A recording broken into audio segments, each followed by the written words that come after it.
Hey everyone, welcome to another session of the channel. So today I'm going to be showing you how to export your video in Ultra 4K quality. The first thing you need to do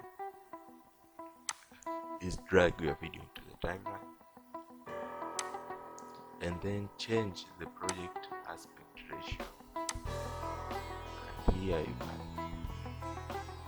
can change it into Ultra 4K quality.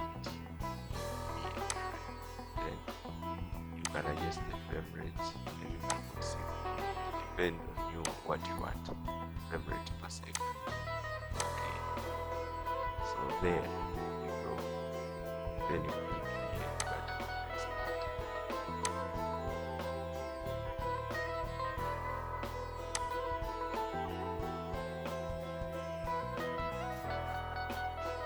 So that's all. Then yeah.